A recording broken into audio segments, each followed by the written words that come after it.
Saulo, querido Chico Reis, aos ouvintes.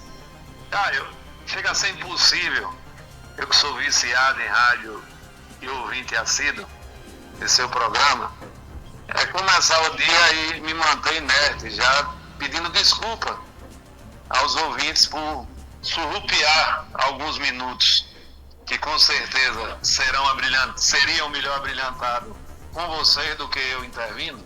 Mas como você é generoso, tem alguns pontos, Caio, que você puxa e a gente gostaria de contribuir. Essa questão, quando você diz o problema do deputado aí, o da galinha, Binho Galinha, e se fala de ocultação de patrimônio, né? Dois problemas, Caio. A gente, nos períodos eleitorais, a gente vai ver as declarações de bem e tem pessoas que têm propriedades que beiram milhões e bota o valor, principalmente políticos que investem na área da pecuária, da agricultura, coloca o valor do imposto que paga. Então, pra você ter ideia, uma propriedade de 3 milhões, ela paga em torno de 10 a 12 reais de ITR por ano. E aí ele valora em cima disso o patrimônio que tem. Por outro lado, tem alguns que acreditam, ou por falta até de conhecimento, declara volumes de dinheiro que o seu salário, sua vida laboral ou da vida daquilo que ele declara, não teria como acumular. E isso cai na pauta do dia. Hoje o Congresso, a Câmara, irá votar a questão da isenção do imposto de renda, e o nível de polarização que nós vivemos é tão grande que há quem acredite, e não vai deixar de ser, uma alavanca da candidatura da reeleição do presidente. Mas entre o presidente e o povo, nós temos uma grande diferença. E aí cabe ao eleitor entender, aqueles que estão condicionando a aprovação da isenção até 5 mil, que também não se cobre daqueles que ganham 1.200.000 por mês. Se você pegar um cidadão comum que ganha em torno de 12 mil reais por mês, ele paga no final do ano, no mínimo, de 12 a 15 mil reais de imposto de renda na sua prestação. Então, e o cara que ganha 1.200.000 para investir e receber dividendos, há uma classe política que está lá a defender os seus, que estão dizendo que já é taxado demais. Um ponto que me chama a atenção, cara, é uma medida atabalada que está sendo gerada no Planalto, do Planalto Central e no STF, criar uma lei absurda para impossibilitar a utilização da lei Magnitsky aqui no Brasil. Isso vai ser de uma monta tamanha que só parece que privilegia aqueles que estão a se beneficiar do estado de coisas que nos encontramos de tensionamento. E a lei Magnitsky é uma coisa feita que só tem acesso quem negocia com empresas americanas. Então, por exemplo, um cartão de crédito americano, sendo proibido pelo governo de fazer negócios com o Tonho Rato, ele vai ficar proibido. É o que procure. O cartão de crédito que procure resolver com o governo, não a lei nacional, de certa forma que irá atrair a ira e não vai resolver. Então vai muito no ritmo do que tem sido o Congresso nos últimos anos, desde que os fascistas saíram do armário. Encaminhando aí, Caio, você colocava, e Gomes também, com a coragem que tem, essa questão de albino. Não tenho motivos para atacar nem defender. Mas Alagoinhas é um pau com a terra fértil para situações onde as pessoas se queixam das lideranças. Se você vê a liderança de Adinaldo, mas de Adrião, é questionada, mas tem eleição, eles ganham, ninguém se coloca. A de Ovaldo ficou na região de Alagoinhas, como se fosse um monarca, de 90, só largou agora para ser deputado, não sei nem se largou de ser sindicalista, mas ninguém se propõe a ser.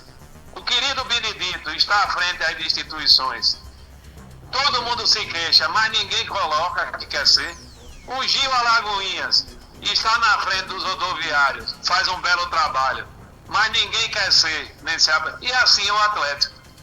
O Atlético eu só vejo aonde eu conheço, eu vejo o professor Zé Carlos, contador, vejo o Natinho se interessar pelo Atlético, o doutor Emílio, mas todo mundo critica Albino, mas todas as ações são no sentido de reação ao que Albino faz. Porque se eu fosse atleticano de coração, esse negócio não ia soltar a se queixar quando Albino vai tomar uma posição. Então, assim, é preciso acordar, certo? Queira ou não queira, goste ou não goste, eu sou da época que Chico Reis sabe, que acompanhei seu Zé Carlos Manarino Bacelar e outros que se doaram ao Atlético, muitos se encostaram para fazer mal feito, mas o Atlético virou Atlético no momento onde as coisas dificultaram, com a mão de Albino, de Queiroz, desse povo. E existe os torcedores de Atlético que são analistas do que se faz, pelo que eu percebo.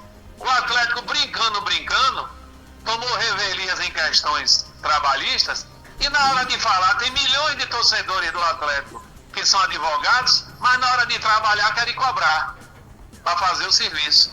Então são questões que perpassam a estrutura do clube. E é que sociedade nós vivemos em Alagoinhas, Caio. Nós vivemos hoje uma debilidade onde não tem um deputado de oposição que atrasa ações do governo do Estado, que a ideia que se passa para ele, que os cargos de gabinete do governo do Estado é suficiente para contemplar os anseios do povo de Alagoinhas. Nós vemos aí um debate que vai no nível estadual, muito bem feito por Jaldice e Luciano e por Tom e Jussi. E essa turma da coluna do meio, que está esperando ver se a ACM Neto ganha para pular para o lado de cá. O governador vem aqui, está todo mundo de capacete, parecendo engenheiro, mas o time não é ainda aquele, não se declara. Cadê os deputados do bolsonaristas, como meu amigo, o secretário mais forte da prefeitura? O que é que ele tem feito para Alagoinhas? Cadê os seus deputados de Anderson Vaqueiro? Será que ele não faz aqui para o povo de Alagoinhas? Por quê? Ele vai vir simplesmente na hora utilizar o sonho do povo para fazer política nacional? Deputado de oposição tem emenda. Então, para quem tem seus deputados em gabinete, acordos, chegou a hora de mostrar o serviço, que é para não estar paruando, fazendo compra de voto. E para terminar, Caio, me desculpe, a questão do IPTU de Alagoinhas. Alagoinhas foi apresentada uma candidatura do Gustavo que seria 40 anos em 4. Gomes me ensinou que 40 anos em 4 dá 10 anos por ano. A medir o estágio das coisas, 10 meses, nós vamos ter que imprimir da agora em diante, Gomes, 13 anos por ano para chegar nos 40 anos ao final desse mandato.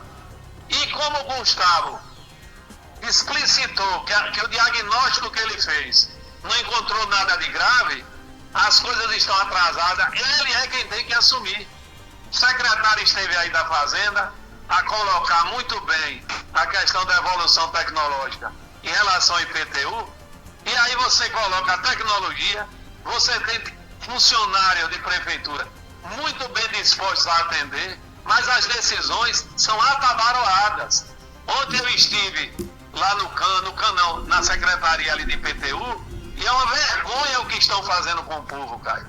Porque se você tem CPF em seu imóvel, você já recebeu lá o boleto do banco, ok. Mas quem não tem que ir lá pegar uma fila que minha ficha era 160, certo? E eu, normal, e tem mais 160 prioritários. Na hora que você pede para tirar o IPTU, que vê que você não está cadastrado seu CPF, você tem que ir para outra fila. Se você tentar cadastrar em casa, como o secretário disse aí, não acontece, porque você tem que botar planta de casa, você tem que botar escritura de casa. Então, assim, o que eles atrasaram para colocar esse projeto vendido como coisa do outro mundo, que tem cidades que já faz isso há muito tempo, eles precisavam lembrar que não era para aproveitar esse momento e querer resolver tudo de vez nas costas da comodidade do povo. Que se cobrasse o IPTU como estava, que se desse o IPTU como deu todo ano, e a partir de para o ano começasse uma campanha atualizando o CPF para cobrar através do PIX. Sim. Mas não, vendeu uma ideia simplesmente arrecadatória. E onde é que isso deságua, Caio? nas pessoas não pagarem. Porque se fosse meu IPTU que eu fui lá brigar, eu vinha me embora e largava lá. Porque não paga, para o ano tem refis, e aí ele chama no eixo. Então chega de Gustavo querer botar anel de porco, anel de ouro e focinho de porco. Muito obrigado, Caio, que Deus nos abençoe e nos proteja. E essa questão aí do IPTU, o pessoal tá reclamando pra caramba, viu? Mas